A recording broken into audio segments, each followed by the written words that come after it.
Jangan Anda bawa perspektif agama Kristen dulu, dudukkan salib ini dulu. Terus kesampingkan perspektif itu. Ini 6 SKS ini, 6 SKS. Salib itu adalah hukuman Elohim untuk pelaku dosa, sehingga Elohim mengutuk pelaku tersebut.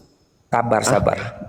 Ulangan 21, 22, 23 itu. Bentar. Salib Nah, itu, coba kalau Anda mengatakan salah, silakan Anda tunjukkan kepada saya. Salib adalah hukuman atau salib adalah hadiah kemuliaan bagi orang benar. Silakan. Di mana Anda bisa menunjukkan dalil itu? Silakan. aku nggak mematahkan ulangan itu, tapi aku tanya dulu, kalau kau mengatakan itu, yang menghukum Yesus itu Herodes atau Pilatus? Ini hukuman Tuhan. Bentar, terhadap yang disalib ini hukuman Tuhan. Hukuman hukuman salib Tuhan. itu Juma, apakah hukuman bangsa Yahudi atau bangsa Romawi? Itu hukuman bagi orang Yahudi berdasarkan Ulangan 21, 21, 22, 23. Itu iya hukuman yang diterapkan bangsa Yahudi atau hukuman yang diterapkan bangsa Romawi?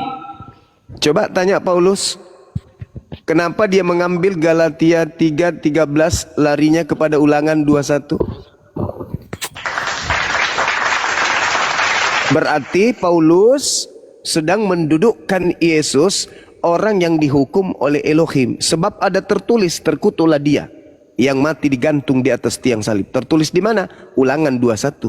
Berarti Paulus sendiri sebagai orang Farisi, keturunan Benyamin, itu sangat benci kepada Yesus. Sampai Yesus didudukkan sebagai orang pesakitan yang dikutuk oleh Elohim demi untuk menyenangkan majikan Romawi. Orang-orang Yahudi tidak pernah mau dihadiahkan tumbal berupa manusia untuk dosa mereka. Kenapa? Mereka sudah diajarkan Imamat 1-2, kalau kau berdosa, ada domba, kambing, lembu, sapi untuk kau tebus, untuk kau gunakan, untuk kau sembeli, untuk nebus dosa-dosamu. Bukan manusia. Jadi hadiah yang Paulus berikan ini bukan untuk orang Yahudi, tapi untuk orang-orang Roma. Makanya dia mengaku dalam Galatia 1:15, aku diutus kepada non-Yahudi, orang-orang yang tidak bersunat. Ulangan berapa Paulus, tadi Juma tentang Ulangan 21, 22, 23. Ulangan 21. Lanjut dulu narasinya. Ini karena kebencian Paulus terhadap Yesus. Orang Farisi yang sangat membenci kepada Yesus ini mencoba untuk membawa-bawa nama Yesus sebagai penebus dosa bagi orang Romawi, bukan untuk orang Yahudi. Dia jual itu. Makanya dia mengaku, aku diutus untuk non-Yahudi. Orang Yahudi tidak akan mau menerima korban tumbal manusia untuk dosa mereka. Karena itu nggak ada konsep di dalam agama mereka. Bergejibun nabi yang diutus kepada mereka, tak ada satupun nabi yang mengajarkan nembus dosa pakai darah manusia, apalagi Tuhan. Itu nggak ada. Maka pola ini hanya dijual oleh Paulus kepada Romawi, Yunani, Belanda, dan orang Indonesia. Satu hal yang perlu saudara pahami, ketika berbicara mengenai salib, salib ini adalah hukuman. Hukuman yang diberlakukan oleh Tuhan kepada pelaku dosa yang sepadan dengan hukuman mati. Ulangan 21, 22, 23. Itu penjabarannya. Dan Paulus juga mengutip data itu. Sedangkan kalau berbicara mengenai kutuk dan kutuk, itu terurai di dalam Ulangan 27. Kita ambil poin-poinnya, yaitu nomor 15, nomor 25. Terkutuklah orang yang memakan suap. Kalau salib itu rencana Tuhan, maka Tuhan berencana menyalib pemakan suap. Itu kalau rencana Tuhan. Tapi kalau salib itu rencana iblis, iblis menginginkan orang benar yang disalibkan. Tapi pertanyaannya, akankah pencipta langit dan bumi yang mengutus orang yang dikasihinya membiarkan orang dikasihinya itu dianiaya, dibunuh, dizolimi oleh orang-orang kafir? Atau Tuhan akan menyelamatkan dia ketika dia terancam bahaya, sehingga yang disalib bukan dia tetapi si kutuk. Itu logikanya. Maka ketika yang disalib ini adalah si kutuk, maka yang disalib pelaku dosa. Maka wajar kalau dia bangkit keluar dari kubur. Kenapa? Karena dia bangkit bersama dengan iblis. Sebagai iblis, tentu menginginkan manusia untuk menjadi pengikutnya. Kalau Yesus, saya menggarisbawahi tadi, Matius 10, nomor 5, nomor 6. Berpesan kepada ke-12 muridnya, kalau dia mengajak mereka hanya untuk kepada orang-orang Yahudi saja. Itu garis bawahi. Kemudian yang datang kepada Yesus dalam Lukas 4, dalam Matius 4. Iblis datang mencoba Yesus. Apa kata iblis? Yesus, iblis, kata iblis, Yesus, segala kuasa dunia akan aku berikan kalau engkau menyembah aku. Sebab aku berkuasa memberikan kepada siapapun yang aku kehendaki. Berarti iblis berkuasa juga memberikan kepada si kutuk yang mati, yang digantung di tiang salib. Berkuasa juga memberikan orang yang mati di dalam kubur. Sehingga ketika orang yang mati dalam kubur, dia sama seperti Yunus, keluar dari perut bumi dalam keadaan hidup. Dan yang ada di dalam dirinya sudah bukan lagi dirinya, melainkan iblis. Aku berkuasa memberikan kuasa kepada siapapun yang aku kehendaki. Sehingga oknum yang keluar dari kubur, apa katanya? Kepadaku telah diberi kuasa baik di langit maupun di surga.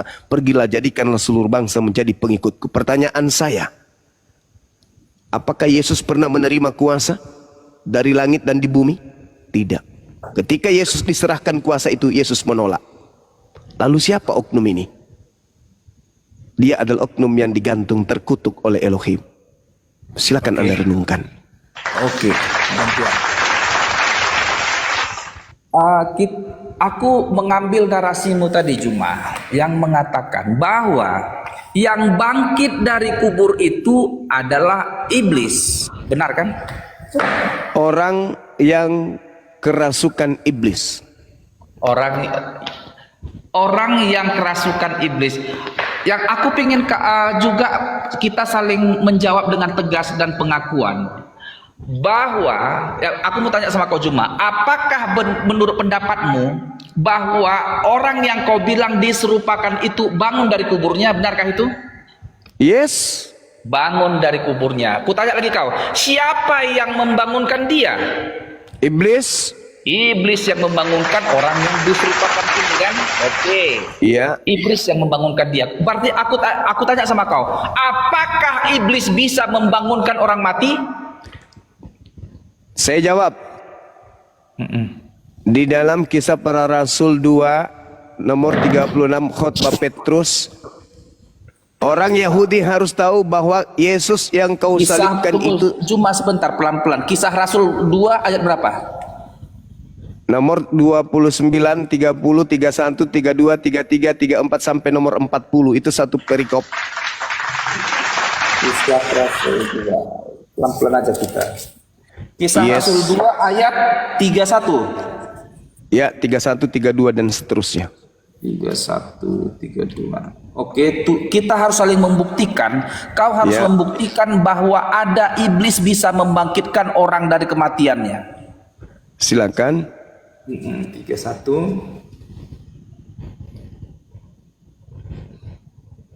Oke, ini ku baca ayat 31 ya. Yes. Kisah Rasul 2 ayat 31. Karena itu ia telah melihat ke depan dan telah berbicara tentang kebangkitan Mesias. Oke. Yes. Ketika ia mengatakan bahwa dia, huruf besar ini tidak ditinggalkan di dalam dunia orang mati dan bahwa tubuhnya tidak mengalami kebinasaan. Apa yang terangkanlah apa yang tentang ayat ini, sepemahamanmu. Ya.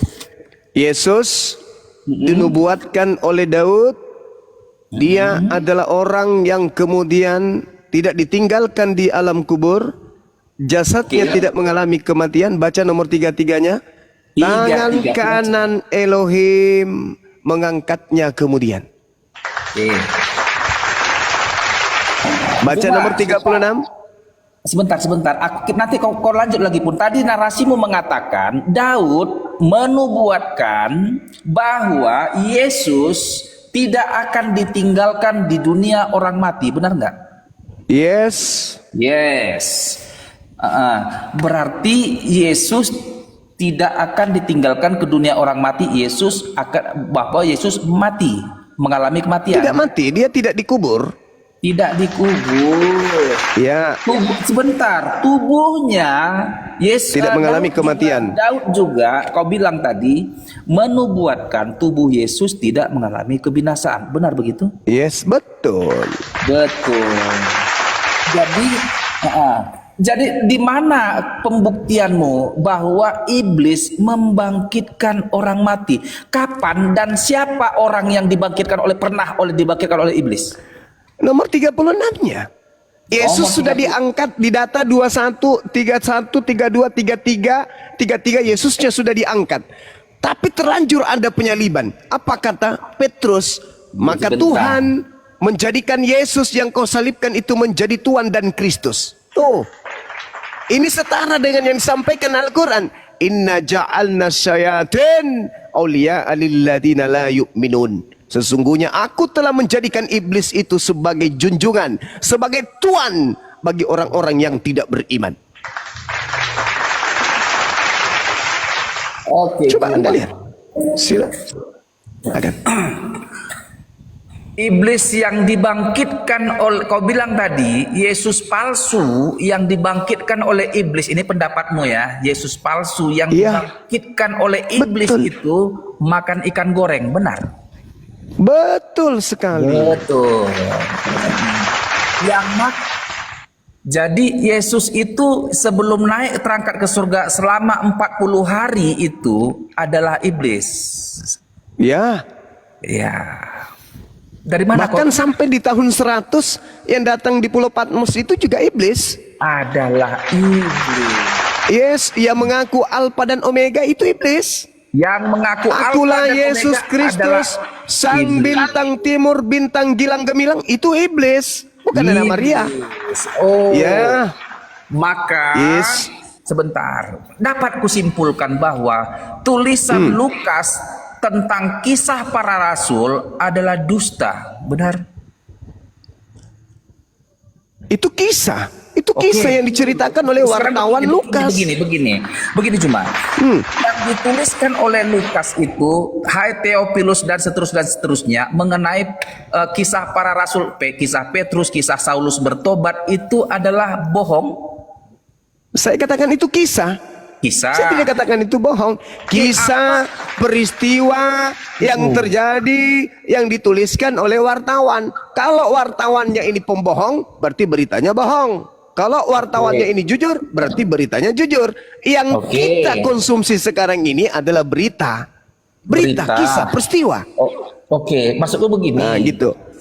Si Lukas ini menuliskan kitab kisah para rasul ini bercerita tentang perjalanan rasul-rasul, peristiwa-peristiwa yang terjadi, peristiwa pembunuhan Stefanus yang melihat Yesus, melihat anak Allah, langit terbuka dan anak Allah duduk di atas tahtanya.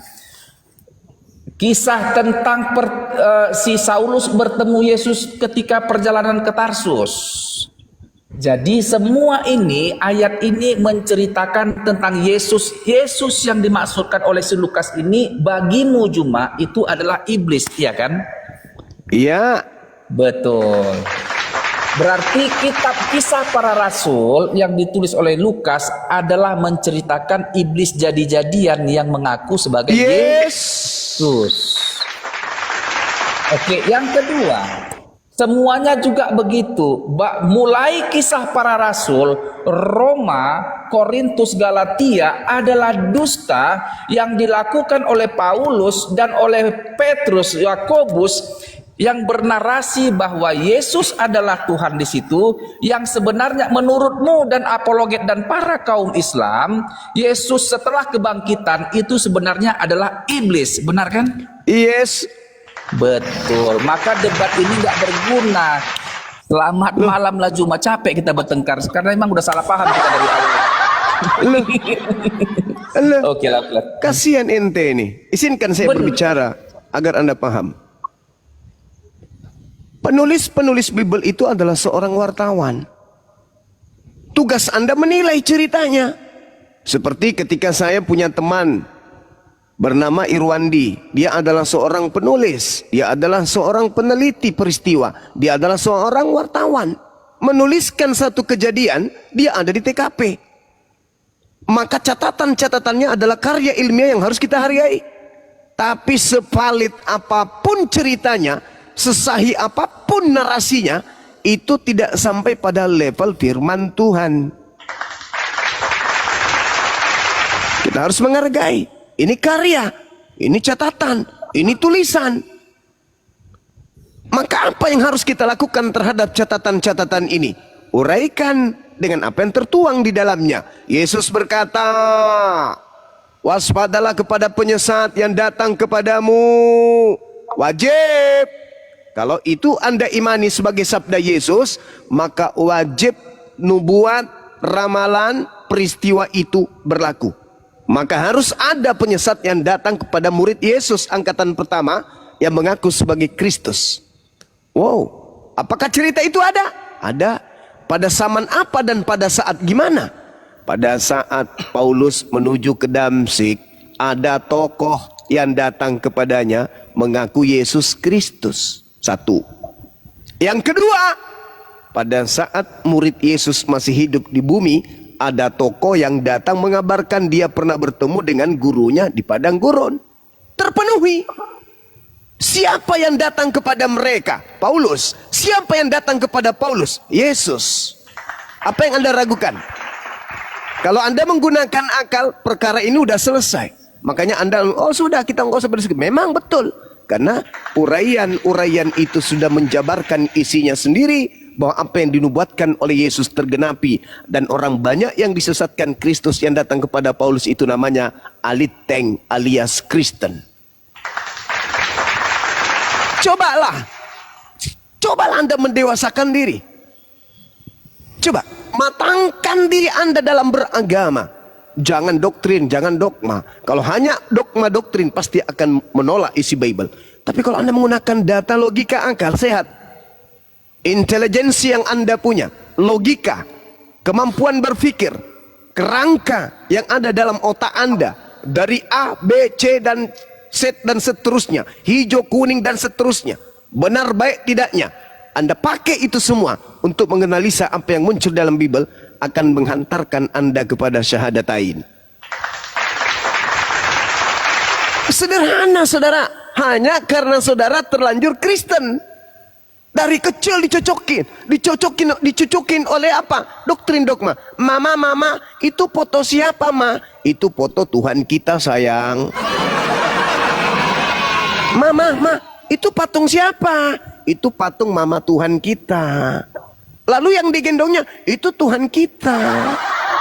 Anda kemudian menapaki hidup Anda detik, menit, jam, hari, minggu, bulan, tahun dengan doktrin dan dogma yang sudah mendarah daging. Berhadapan dengan para apologet Islam, kalang kabut. Kenapa? Dasar pijakan kepercayaan Anda bukan proses berpikir. Anda hanya doktrin, Anda hanya dogma. Yang Anda suka ke gereja, nyanyi-nyanyi, joget-joget sama mama, Natalan dan seterusnya. Itu yang Anda suka. Tapi ketika Anda menelaah Bible, ternyata yang ada hanya kehampaan. Yang ada hanya keputusasaan. Yang ada hanya kekecewaan. Yang ada hanya apa? Merintih, kesakitan, pedih. Ketika mengetahui bahwa ternyata Bible sendiri menolak ketuhanan Yesus. Dan Bible sendiri menyatakan bahwa Kristen ini akan diusir oleh Yesus yang asli, sebab mereka menjadi Kristen karena mengikuti Yesus yang palsu. Selesai bukan? Sederhana bukan? Adalah hal yang sangat mudah bagi Tuhan. Ketika Anda mengatakan tak ada yang mustahil bagi Tuhan, maka tak ada yang mustahil Tuhan menjadikan mayat menjadi Tuhan bagi orang-orang yang tidak beriman. Al-Quran saya mengatakan itu. Inna ja'alna syayatin awliya'a lilladina la yu'minun. Aku Tuhan menjadikan iblis itu menjadi Tuhan, sembahan, junjungan bagi orang-orang yang tidak beriman. Itu tidak ada masalah dengan Tuhan. Sangat mudah bagi Tuhan untuk menjadikan itu suatu kenyataan. Al-Quran mengatakan farikan hada wa farikan haqqa alaihimud dalalah. Innahum takhanzus syayatin awliya'a min dunillah wa yahsabuna annahum muhtadun. Mereka orang-orang kafir menjadikan iblis sebagai pelindung mereka selain daripada Allah. Mereka mengira bahwa mereka mendapatkan petunjuk, padahal mereka sebenarnya digiring oleh iblis masuk ke dalam api neraka Jahannam. Maka yang Anda harus lakukan hari ini apa? Mendengarkan, menyimak. Toh yang saya jelaskan tentang Yesus dan rujukan saya bukan Al-Quran. Toh yang saya jelaskan tentang Bible dan rujukan saya bukan Al-Quran. Toh yang saya jelaskan adalah sembahan saudara dan rujukan saya bukan Al-Quran. Saya menjelaskan Yesus, Kristus palsu, kelahirannya, misi kedatangannya, misi pengajarannya, kurikulum kisi-kisi apa penyampaiannya kepada muridnya. Dan yang saya jadikan sebagai referensi adalah Bible. Tugas Anda duduk, dengarkan, renungkan, lihat, seleksi. Perhatikan, koreksi yang salah. Iakan yang benar, tolak yang salah. Jangan Anda menolak yang benar dan menerima yang salah. Karena Islam datang memanusiakan manusia. Islam datang mengembalikan kodrat kemanusiaan saudara. Ingat, Islam hanya datang untuk memberi peringatan. Selebihnya, Anda mau menerima, silakan. Anda mau menolaknya pun silakan. Saya kira begitu, saudara-saudara. Makasih. Ya, saya rasa tadi Gurunda sama si Darel itu bukan debat, tapi lagi sidang.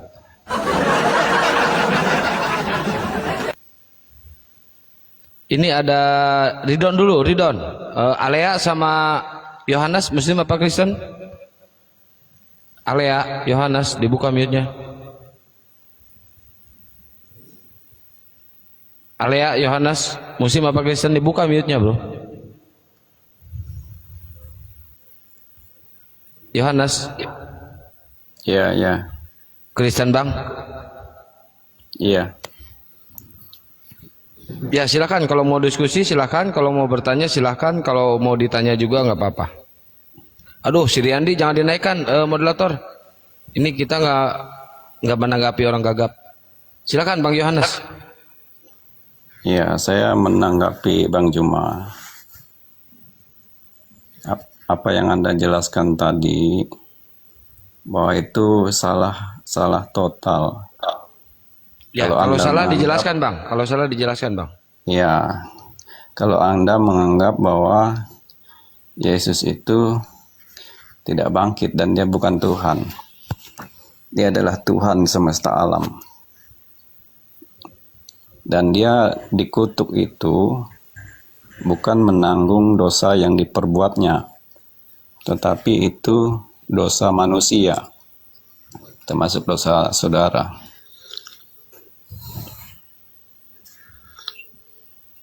Jadi itu sudah melenceng. Saudara, Anda boleh mengatakan hal tersebut sah karena Anda sebagai seorang Kristen penyembah Kristus makhluk padang gurun. Boleh, sah. Anda harus mengakui itu. Karena Al-Quran memang mengatakan wa ikhwanuhum yamuddunahum fil ghayyi tsumma la yukesirun. Saudara-saudara setan itu adalah orang Kristen.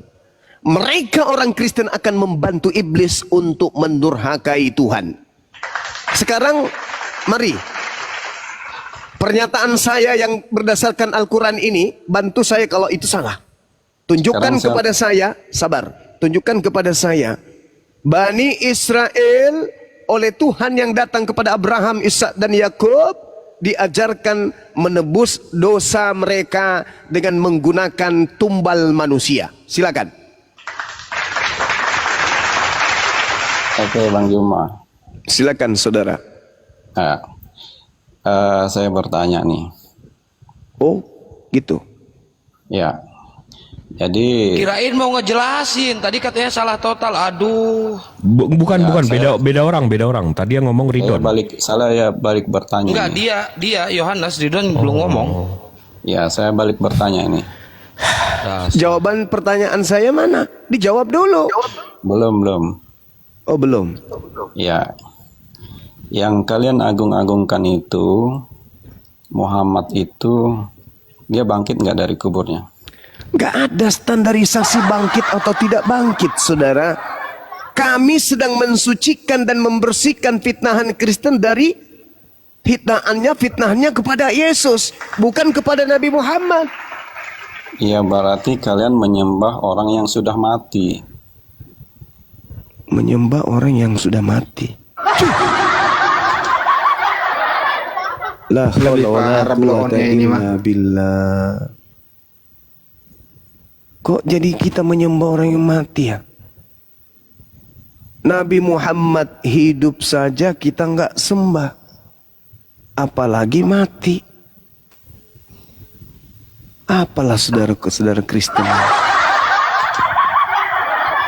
Jangan ke situ larinya. Kita dudukkan perkara iman kita terhadap oknum yang datang ke tengah-tengah Bani Israel ini yang lahir tanpa ayah. Nabi Isa alaihissalam disucikan di dalam Al-Quranul Karim. Inni abdullah antani al-kitab wa ja'alani nabiyan wa barran. Dan dia senantiasa mengatakan dirinya itu bersih, diberkati dimanapun berada. Itu Nabi Isa alaihissalam. Islam datang mensucikan namanya. Dan Yesus mengatakan dalam Yohanes 16 pun sama. Ketika orang-orang yang penuh dengan Roh Kudus ini datang, maka dia akan mensucikan aku, memuliakan aku. Kami datang untuk mensucikan Yesus itu dari fitnahan agama Kristen yang mengatakan Yesus mati dikutuk, Yesus ditelanjangi, ditampar, ditonjok, diseret. Padahal yang diperlakukan seperti itu bukan Yesus anak Maria. Yang diperlakukan seperti itu adalah pengganti beliau. Wa ma qatalu wa ma salabu walakin syubbiha lahum. Engkau hanya menonton, walau 1000 orang di kananmu, 1000 di kirimu, engkau hanya menonton. Sebab aku Tuhan akan mengutus malaikatku untuk menantang engkau di tangannya, agar kakimu tidak terantuk kepada batu. Aku akan panjangkan umurmu dan aku berikan rezeki kepadamu. Mazmur 91. Jadi Islam itu datang mensucikan Yesus ini dari fitnahan orang-orang 2 miliar lebih. Kami datang untuk mensucikan beliau. Yang kalian salibkan itu bukan Yesus anak Maria. Yang kalian percaya penebus dosa kalian itu bukan Yesus anak Maria. Mari kita buktikan. Kok larinya ke Nabi Muhammad? Nabi Muhammad datang mengajarkan umatnya, wahai umatku, apabila engkau menyebut nama dari Nabi yang diutus oleh Allah kepada Bani Israel, maka seruhkan pujian atasnya. Alaihis salam, alaihis salam. Kami memuliakan beliau. Yesus Yohanes 16 nomor 13-14, apabila mereka datang, apabila dia datang, dia akan memuliakan aku. Alaihis salam, atasnya keselamatan. Sedangkan orang Kristen atasnya kutukan. Atasnya kutukan, atasnya diludahin, wajahnya ditampar, pakaiannya kemudian ditarik, diambil, diperebutkan sampai dia telanjang, sampai dibuatkan patung telanjang. Mukanya ditonjok, lambungnya ditombak, digantung di pohon, dibunuh. Itu. Sedangkan Yesus mengatakan ketika ia datang, yaitu roh kebenaran, dia akan memuliakan aku. Apakah dengan mengimani Yesus ditampar, diludahi, ditonjok, digantung, dibunuh, dikutuk, itu memuliakan? Tidak. Itu sedang menghinakan dan menistakan. Itu pola agama Kristen tuh. Jadi jangan lari ke Nabi Muhammad. Nabi Muhammad ajarannya tamat, yaitu memuliakan oknum yang datang di tengah Bani Israel lahir tanpa ayah. Beliau sangat-sangat memuliakannya. Sedangkan kalian diajarkan untuk menghinakan beliau, bahkan melantiknya setara dengan pencipta langit dan bumi. Wajar ketika nanti kalian diusir, enyahlah daripadaku, kalian semua adalah pembuat kejahatan, aku tidak mengenal kalian. Nah loh, kami Islam datang memberi peringatan itu. Maka dengarkan, kalau tak sanggup kabur, lari, kayak teman kita 2, itu bagus. Daripada tinggal ngeyel, mutar lidah dan seterusnya, lebih baik pergi. renungkan. Esok hari ketika Anda ingin belajar, naik lagi ke sini. Yang disampaikan Bang Suma kemarin itu terngiang di kepala saya sampai 2 bulan ini. Sudah 2 bulan ini. Sampai saya tidak ke gereja lagi nih. Gimana ini? Maka datang lagi ke sini, kita belajar lagi bersama. Silakan saudara. Ya, Ustaz Alif, assalamualaikum warahmatullahi wabarakatuh. Waalaikumsalam warahmatullahi wabarakatuh. Oke, saya menanggapi ya karena saya Kristen dan semua sebagian semua ini salah semua. Aduh, si gagap. Lu jangan geyar Waalaikumsalam ya. warahmatullahi wabarakatuh. Sorry, dari mic-nya dulu barusan. Cuma Siap, justru biar, Bunda dan semuanya. yang menyerang Assalamualaikum Al-Quran. warahmatullahi Iya Kenapa? Dinda, Masya Allah. Karena Al-Quran ini sebenarnya justru mengakui Ini panghujat ke Lunda. dunia. Kemudian Al-Quran menulis tentang Yesus lewat Isa Al-Masih ini. Menjadi masalah di sini karena Isa Al-Masih ternyata berbeda dengan Yesus. Nah, kenapa berbeda? Yesus Sebentar, dengan karena- Kristus karena yang Al-Quran, keluar dari karena Muhammad kubur mengambil itu dari Injil berbeda. Sampai itu. Injil Jangan sampai ke itu yang masuk situ. dalam Al-Quran. Ya, Jangan ke situ. sebentar, jangan dulu, kamu diam dulu. Jangan Kamu ke diam Isa dulu. alaihi salam. Karena itu karena Isa kenapa? alaihi salam ini Isa itu, kemudian Muhammad menulis Isa tentang itu, alaihi menuju salam pada- ini menuju adalah pada manusia Yesus yang Kristus. dimuliakan. Yesus sudah ada Berbeda sebelum Isa. dengan Kristus. Dari apa? Yesus manusia yang dihinakan. Maka tugas kami membersihkan nama Yesus Caranya dari ada. Kristen. Nggak ada hubungannya dengan Yang ada, Nabi kalau Isa. masih nggak ada. Nabi Lah, Isa ini mana? manusia Ini mana? mulia, terkemuka di dunia dan di akhirat. Nggak usah Itu takut kamu. dalam Al-Quran. Nggak ada hubungannya dengan Kristen. Nggak ada hubungannya dengan itu. Isa Yang Al-Masih itu Yesus sampaikan kepada murid-muridnya buat itu adalah Kristus palsu. Isa Al-Masih yang Kristus sudah mati di palsu. salib. Isa Al-Masih yang bawa penghukum Kristus palsu yang datang kepada murid-muridnya. yang itu dong. Yang Ini datang sampai itulah kepada yang masuk dalam Petrus, Al-Quran. yang Makanya datang kepada Andreas, yang datang kepada Masalah- Yakobus, yang Kalian- datang kepada kalian Kepas karena- dan seterusnya. Tuhan Yesus ini Al-Quran. Kemudian para Injil palsu membuat Injil yang berbeda tentang Yesus ini. Injil berbeda inilah yang diambil oleh Muhammad masuk dalam Al-Quran. Yesus Al-Quran itu sampah. Karena sumbernya sampah gitu. Kenapa tadi itu? Penuh muka lu. Oh, ludah rohani itu rasain. Ember Ludah rohani itu rasain tuh. ember tinju.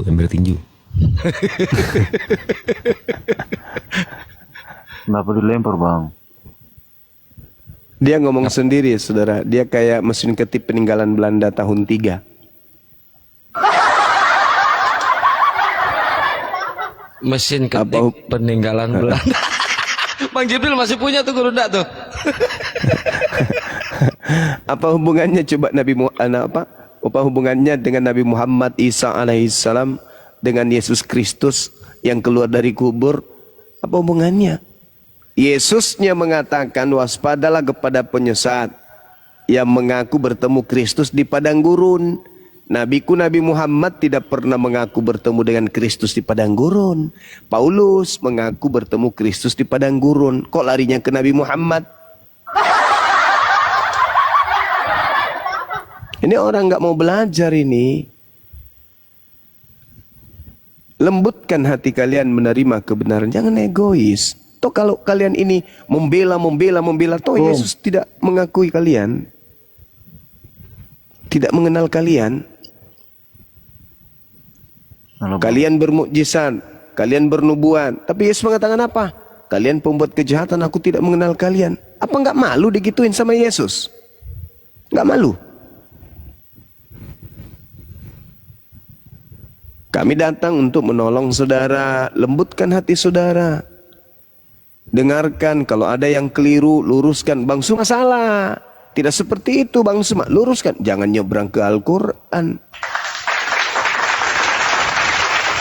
Kalau di Al-Quran kami sudah final, saudaraku Islam, Kristen, kami sudah final. Nabi Isa adalah Nabi yang kami muliakan. Udah final. Kami muliakan. Itu Nabi yang diutus kepada Bani Israel. Udah final kami. Menyebutnya dengan nama Isa alaihi salam. Beliau tidak dibunuh. Beliau tidak disalib. Melainkan diangkat ke langit. Datang kedua kalinya membawa tanda kiamat. Udah selesai. Iman kami nggak ada masalah di situ. Karena itu adalah nabi yang diutus kepada Bani Israel. Kami bukan Bani Israel, cuman kami beriman atas kenabian beliau. Sekarang yang bermasalah itu Kristen. Kenapa? Karena Kristen mengajak kami untuk menjadi Kristen. Jadikanlah seluruh bangsa menjadi Kristen. Tunggu dulu. Sebelum Anda menjadikan kami Kristen, sebelum kalian membaptis kami, terangkan dulu kepada kami mau diajak menjadi pengikut siapa? Jadikanlah seluruh bangsa menjadi pengikutku. Nah, kami mau diajak menjadi pengikut siapa? Pengikut Yesus. Yesus yang mana? Yesus yang datang kepada Bani Israel hanya untuk Bani Israel. Silakan. Ya, silakan saudara Suko. Boleh bertanya, Bang? Boleh. Ini cuman bertanya aja lah, Bang. Iya, saudara, silakan. Gini, cuman mau pengen tahu surganya Islam tuh gimana, Bang? Surganya Islam itu penuh dengan kenikmatan dan kebahagiaan.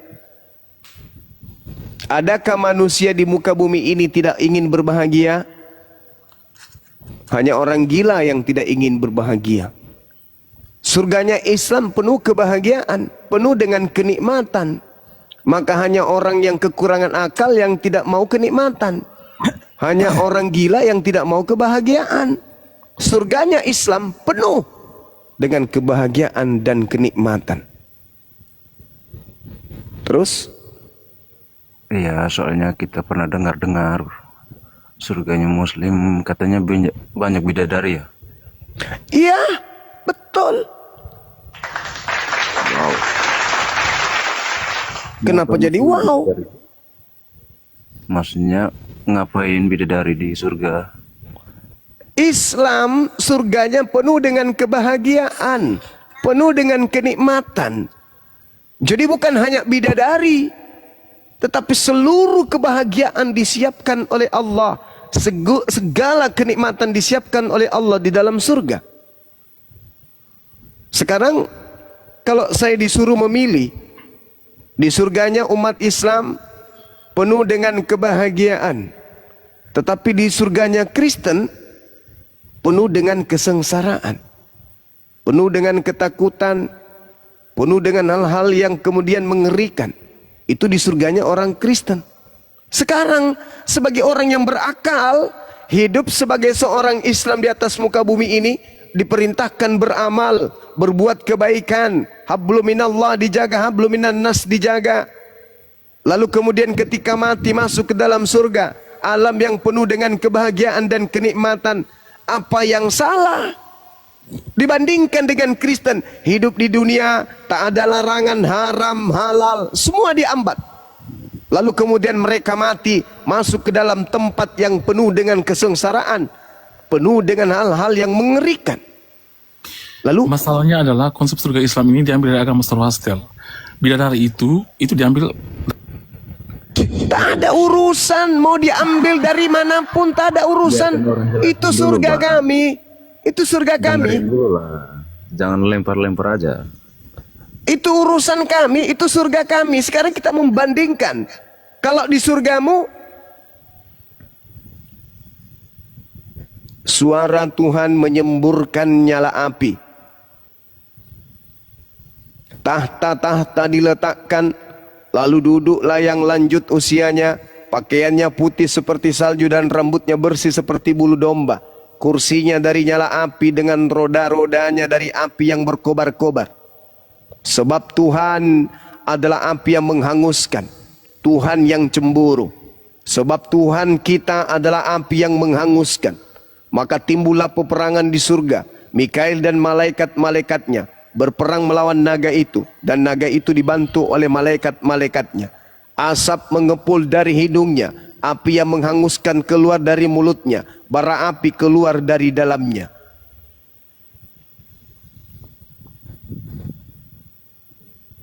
Asap membumbung dari hidungnya, api menjilat keluar dari mulutnya, bara menyala keluar daripadanya.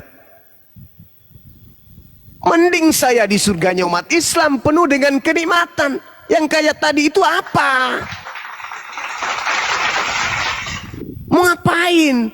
Hidup dengan keadaan serba api, serba api, serba api.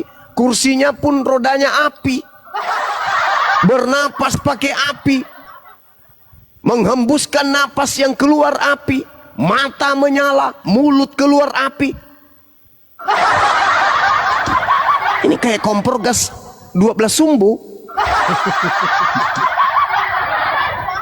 Siapa yang mau pergi ke surga kayak begitu? Ada naga berperang. Cobalah kau bayangkan di Indonesia ini, ular naga berperang melawan malaikat. Indonesia bisa bahagia, Indonesia bisa sejahtera. Kalau di atas langit Indonesia perang naga dengan malaikat-malaikat. Ini di surga coy. Dalam kehidupan yang kekal terjadi hal seperti itu, mending gue tidur sama bidadari.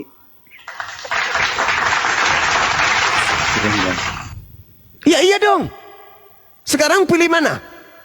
Duduk bersama, bercengkrama dengan bidadari-bidadari, atau duduk bersama dengan makhluk yang matanya keluar api, napasnya keluar api, kursi rodanya dengan api. Kau suka mana? Kau pilih mana? Coba. Kira-kira kau suka yang mana? Gini bang, Iya. tempat surga kan suci nih kamu. Tempat suci, tahu. Makanya bidadarinya bidadari suci. Jangan Anda bayangkan kelakuan-kelakuan orang Kristen di dalam film bokep. Surganya Islam tak begitu. Keren, keren. Oh iya dong. Orang suci bagaimana mungkin mau seperti orang Kristen yang menyebabkan lahirnya penyakit AIDS, yang membuat kemudian anusnya orang itu kena kutil dan seterusnya, itu kan dari kalian. Di gereja laki sama laki dibuatnya itu saling tembak anus. Di surga tempat suci, bidadari-bidadari suci, mereka kemudian menjaga diri mereka, kesucian-kesucian mereka. Oh, masuk di surganya Kristen mau ngapain? Duduk bersama dengan makhluk yang keluar api dari matanya, asap membumbung keluar dari hidungnya, api menjilat keluar dari mulutnya. Siapa yang mau ke situ? Hanya orang dompala kardoba dongo yang mau ke situ, Bang. Ya iya dong. Ngeri, woi, ngeri. Sudah begitu, yang masuk ke surga kita. Kita ini siapa? Kita manusia. Berarti kodrat kemanusiaan kita masih kembali ke surga. Sebagai manusia, duduk bersama dengan makhluk yang asap membumbung keluar dari hidungnya, api menjilat keluar dari mulutnya. Kebahagiaan apa yang akan terjadi? Itu bukan surga, Cahayu, itu neraka. Cobalah kau duduk sama ayahmu, duduk berdampingan, tiba-tiba keluar asap dari hidungnya, membumbung. Habis itu mulutnya keluar api. Bah! Manra saya anak buah. Tidak bisa. Maka gunakanlah akal pikiran, jangan kebencian.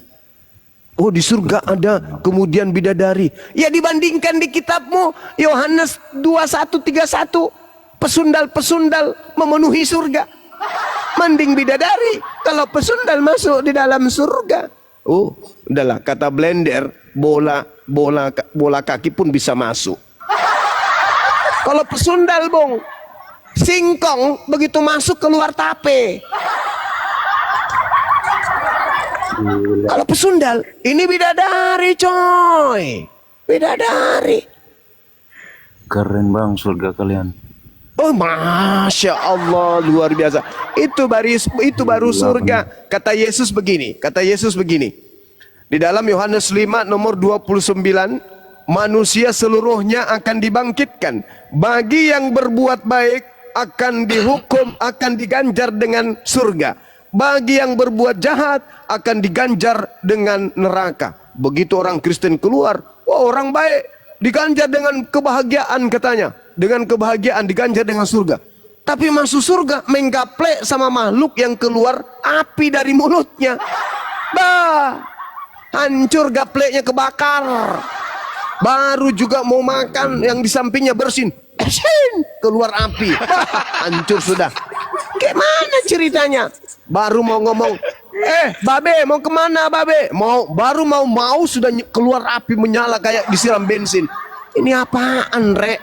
Mending di surganya umat Islam. Bang Zuma. Banyak Iya, bidadari. Dek. Perkenalkan saya bidadari yang disiapkan untuk kemudian mendampingi abang bersama dengan istri abang. Wah, keren. Dibandingkan saudara, kamu dari Kristen. Iya paman, aku diutus untuk mendampingi kamu. Sini dekat. Jangan paman, mata anda keluar api, aku takut. Ini surga apa neraka sih? Ini surga apa neraka? Hibur lah Bang Zuma. Enggak, aku serius nanya. Ini surga apa neraka coba? Hah? Anda berhadapan dengan makhluk yang membumbung asap keluar dari hidungnya. Coba. Seperti knalpot racing keluar hidungnya asap. Narik hidung, narik asap. Keluar hidung, keluar asap. Gimana ceritanya? Belum lagi dia ngomong. Keluar api menjilat dari mulutnya. Bah, janganlah saya ke surganya Kristen. Nauzubillah 7 turunan. Ngapain ke sana coba? Hah? Ngapain? Jangan terlalu jauh. Seekor sapi yang Anda pelihara keluar asap dari mulutnya, keluar api menjilat dari mulutnya. Ente mau pelihara? Mau? Mau pelihara sapi yang keluar api dari mulutnya? Api yang keluar. Terbakar rumah. Terbakar, kandang kambing, kandang babi terbakar semua sama sapi. Dengan kata lain, yang Anda maksud surga itu sebenarnya adalah neraka jahanam.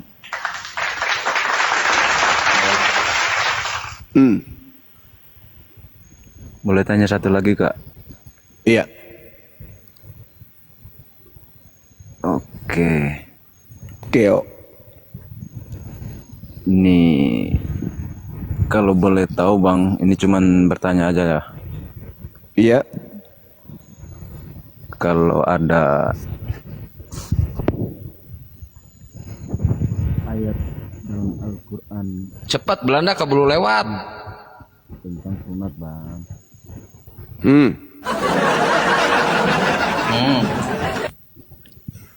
ada Kak? Bertanya aja lamanya minta ampun. Apa bang? Ada Kak ayat dalam Al-Quran tentang sunat? Ada. Al-Quran surah An-Nahl ayat 123. Summa auhayna ilaika anittabi'a millata Ibrahim hanifa Boleh tunjukkan. wa ma kana minal musyrikin. Aku wahyukan kepada Nabiku Muhammad, ikutilah agama Ibrahim yang lurus dan dia bukanlah termasuk orang musyrik. Apa agama Ibrahim yang lurus ini? Millah. Millah itu apa? Sunnat. Anda boleh lihat di dalam tradisi Yudaism yang disebut Brit. Brit itu perjanjian, millah itu adalah sunnat. Berarti kalau berbicara millah Abraham, berarti berbicara mengenai tradisi keagamaan Abraham, salah satunya itu adalah sunnat.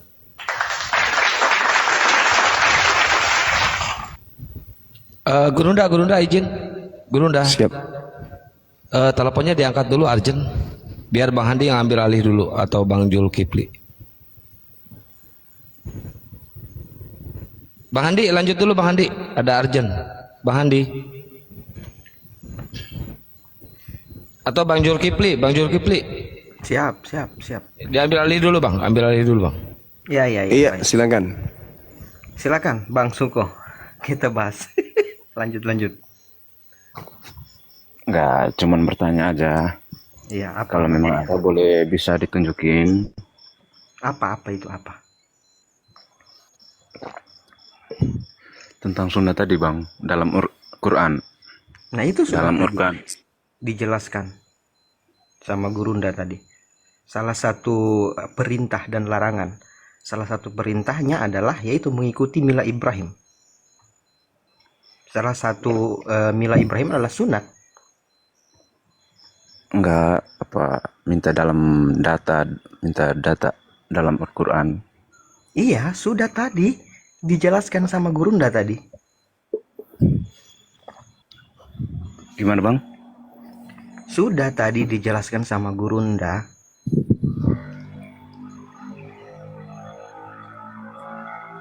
Salah satunya itu Mila Ibrahim itu. Boleh tunjukin bang? Allahu Akbar. Mari kita lihat ya. Di dalam Quran surat An-Nahl bang, ayat 123. Abang ada Al-Quran gak di situ? Nggak punya bang. Nggak punya. Nah, salah satu bunyi ayatnya itu seperti yang Gurunda sebutkan tadi.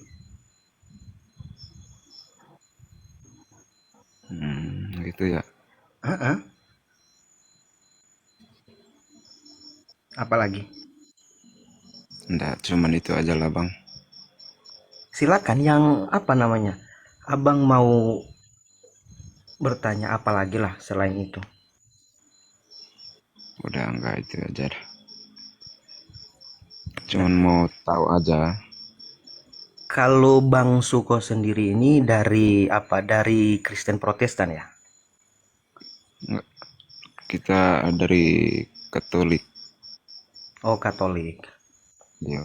Di Katolik ada yang sunat nggak? Sunat nggak wajib bang. Why? Kenapa Ya. nggak wajib bang?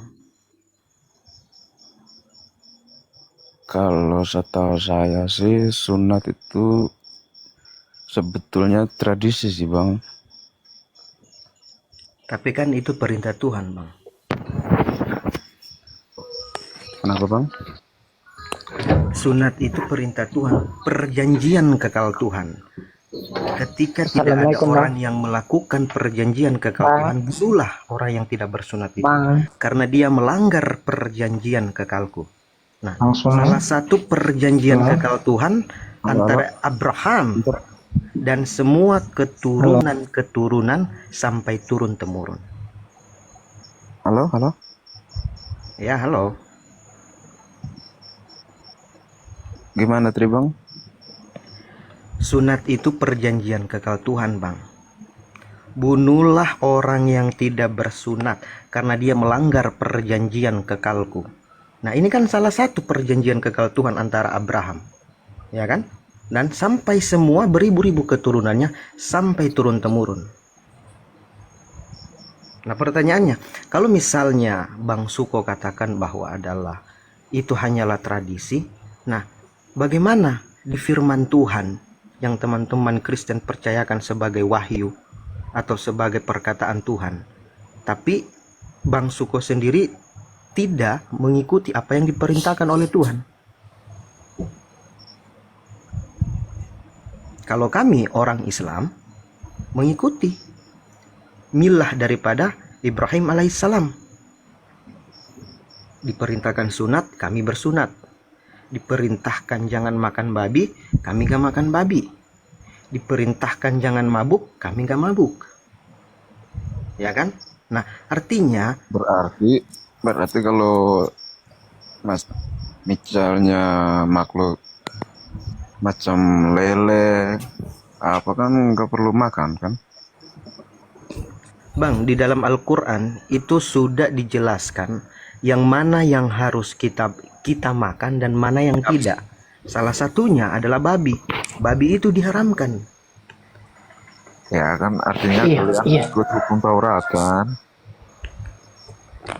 Kenapa? Iya, tunjukin dulu dalilnya bang. Tunjukin dulu dalilnya. Apa itu? Dalilnya ditunjukin dulu. Dalilnya. Apa ini? Apa? Dalilnya ditunjukin dulu bro. Dalil apa? Dalilnya. Dalil apa?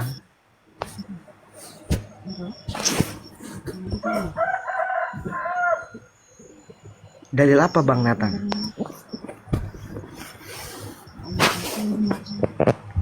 Kami orang Islam diharamkan, berarti dilarang untuk memakan sesuatu yang diharamkan oleh Tuhan. Ya, salah satunya adalah babi. Orang Islam mengikuti itu semua. Pertanyaannya nih, seperti yang dikatakan oleh Bang Suko. Bang Suko tadi mengatakan bahwa itu tradisi. Tapi kemudian ini tertulis jelas di dalam Bible. Nah, pertanyaannya, Kalau tertulis di dalam Bible, kenapa tidak diikuti? Kalau dengan alasannya bahwa itu adalah perjanjian-perjanjian lama, loh itu perjanjian kekal Tuhan kok.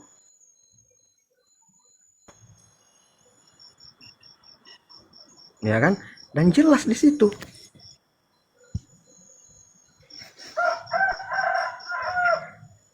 Nah, silakan Bang Suko.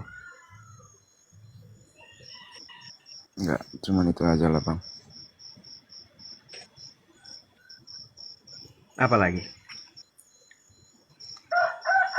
Bang Nathan mungkin mau bertanya bang. Apa?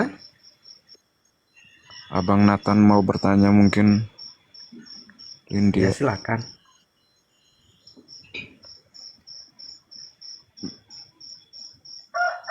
Silakan.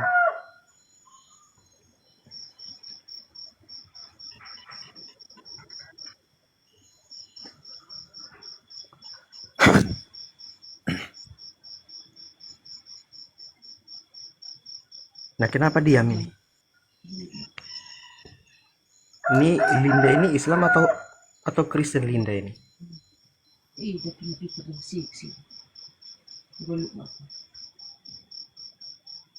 Linda monitor.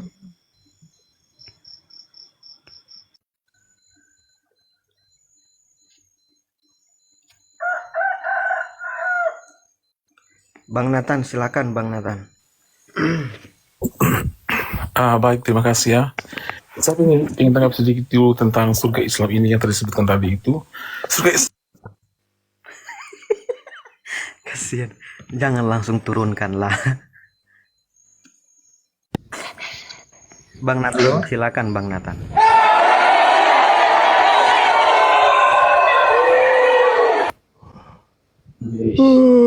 Sekarang Oh, tanya bang. silakan Gurunda. Bang, Ya, udah sampai mana tadi?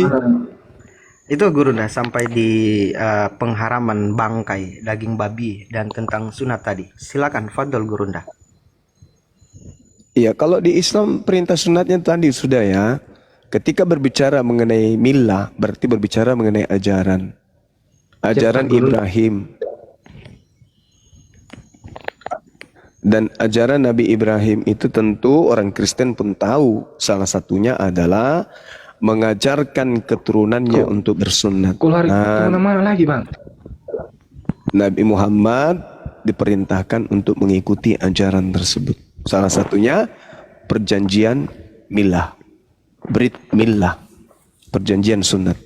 Silakan. Aduh.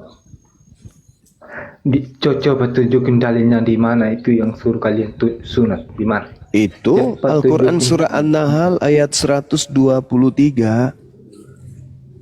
Coba baca dulu. Coba buka. Summa Bismillahirrahmanirrahim. Summa auhayna ilaika anittabi' millata Ibrahim hanifan wa ma kana minal musyrikin. Kemudian aku wahyukan kepadamu wahai nabiku Muhammad, ikutilah agama Ibrahim yang lurus dan dia bukanlah termasuk orang yang musyrik. Agama artinya ajaran. Salah satu ajaran Nabi Ibrahim adalah perjanjian kekal kepada keturunannya, yaitu sunnat. Makanya disebut dalam tradisi Yudaism Brit millah. Brit perjanjian millah itu sunnat. Nah, di sini diterangkan kemudian dalam Al-Quran anittabi'a millah. Begitu saudara. Nah, ada nggak perintah kemudian untuk jangan bersunat? Siapa yang Kristen ikuti untuk jangan bersunat? Silakan.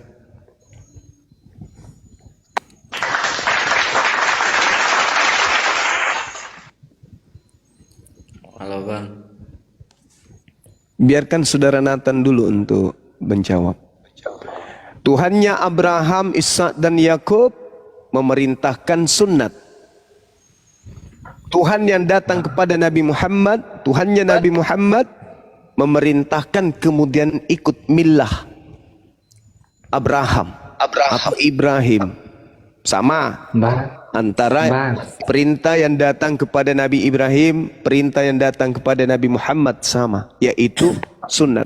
Nah, sekarang Jangan perintah samakan kita, Bang. Jangan disamakan. perintah untuk tidak bersunat, perintah untuk tidak bersunat itu datang dari mana? Jawab. Jangan disamakan kita. Saya tidak menyamakan, tapi memang sama. Saya tidak menyamakan, tapi memang sama.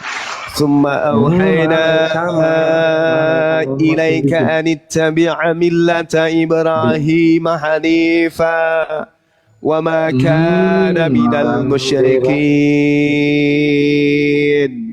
Sama. Nggak sama, Bang. Kalau lainnya sudah ya, Bang. Nah, sekarang saya bertanya, Sudah, jangan samakan siapa kita. yang memerintahkan Aliteng tidak Kitabnya bersunat? kamu sendiri. Jawab. Disamakan. Jawab. Silakan.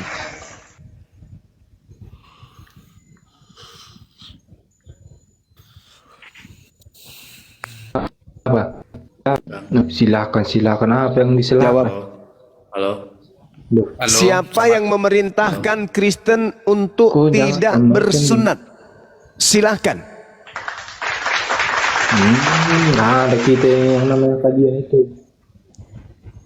Nggak ada yang namanya sunat kita di sana, Bang. Di sini, Bang. Siapa yang memerintahkan Kristen untuk tidak bersunat? Ada di Alkitab kita ini kita. Baptis saja udah kita. Jangan Pertanyaan tambahkan kajian saya sunat, ulang. Bang. Siapa yang melarang Kristen untuk tidak bersunat? Paulus. Nggak ada kita itu. Galatia 5 nomor 2. Barang siapa yang menyunatkan dirinya, maka Yesus Kristus tidak berguna baginya. Galatia 2 nomor 21.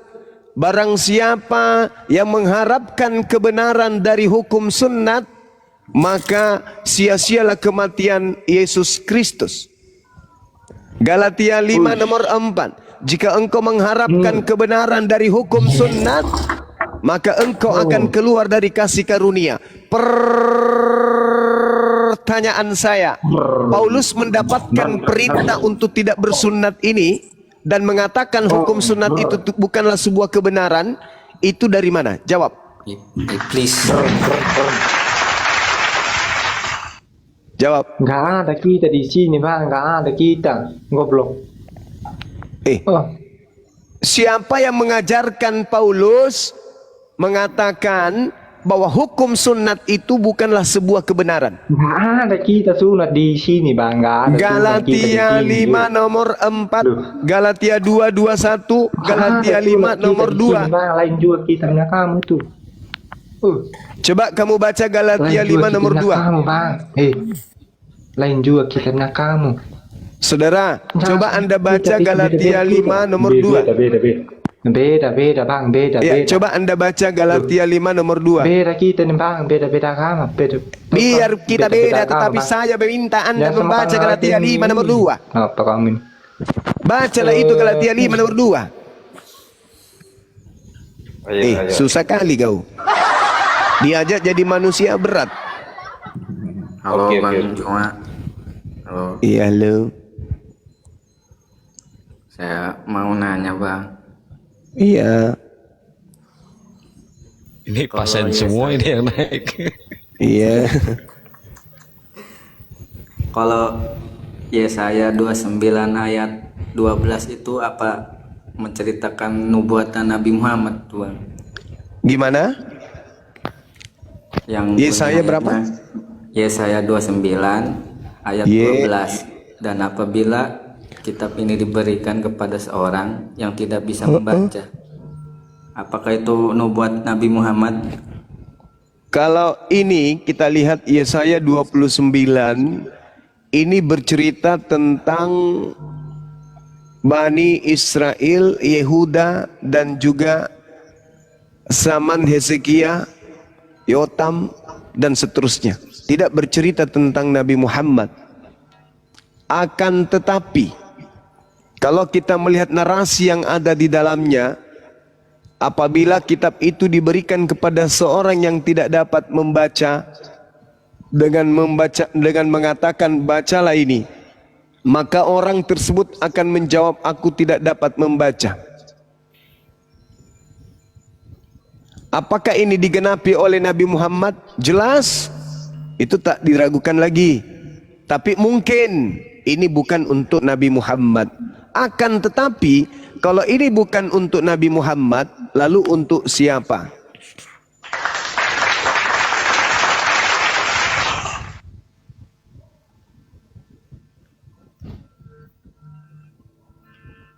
Untuk siapa itu, Bang? Kalau saya melihat narasi yang ada di dalamnya, itu hanya ada digenapi oleh Nabi Muhammad. Tapi kalau Anda mengatakan itu bukan Nabi Muhammad, ya silakan. Lalu untuk siapa? Saya juga sama, pasti yaitu Nabi Muhammad. Allahu Akbar. Di ayat lainnya juga kan seorang penolong lain yang akan memuliakan aku. Itu juga Nabi Muhammad juga itu kan. Iya. Terus kenapa Anda masih Kristen? Ya mau belajar tentang Islam dulu, Bang. Oh, Anda dari mana? Katolik? Katolik. Iya. Coba Silakan. baca dulu doa salam Maria. Buat apa? Tapi coba dulu, jangan kau tampilkan kebohongan di sini. Gereja mana lu? Coba dulu kau bacakan dulu doa salam Maria. Bukti kau Orang betul. kalau salam Maria itu siapapun bisa Tunggu baca dulu, itu, Bang. Bang, diam dulu. Abang kalau memang pembohong, abang lindungi di Aduh, komal abang gimana ini. sih? Abang salah. Setiap outlet kalau Buktikan ada yang dulu. salah, pasti kepanasan iblisnya. Dia Bukan, kan orang buktikan dulu David, buktikan dulu baru kita orang percaya kamu itu Katolik. Gak sopan. Oke, coba buktikan kamu Katolik. Salam Maria. Kau cuma nggak beres nanti kau malam ini. Kau Penuh tampilkan di rahmat. sini orang pembohong. Tuhan Dia bilang dia besertamu. Katolik, itu aja nggak tahu. Terpujilah engkau di Kalau antara kau Katolik wanita, lah kau dari sekarang Juma. Iya. dan terpujilah buah Semoga tubuhmu. malam ini, Yesus, malaikat Gabriel datang Santa mendatangimu, Maria, mengantarkan kamu. Iya. Bunda Yang ditanya Theos, siapa, kau pula yang jawab. doakanlah kami yang berdosa ini sekarang. Itu kau udah sesat kau. Dan Udah lari. waktu kami mati. Stop dulu, stop dulu. Itu Kau undang doa pula salam penipu di Maria. sini ya. Si David. Kau ajari dia kan? Enggak, Dia mau dia googling ngaku mungkin itu. Katolik. Biar kau dengar dulu nanti kalau dia Dia ngaku membacakannya. Katolik. Kenapa? Iya. Kenapa kamu yang panas? Loh, kau penipu, kau hadirkan di komalmu, berarti kau penipu juga kau. Lah, Jangan kau saya cerita nggak ada agama urusan. Ya makanya Saudara diam kau, David, biar dulu dia, aku ngetes dia. Saudara David, benarkah Anda adalah seorang Katolik? Aduh, udahlah, turunkanlah. Kau sama-sama penipu kau dua ini. Ya udah gua turunkan kau Ya Katolik panas ya. Gereja Kristus Serang Banten, Bang.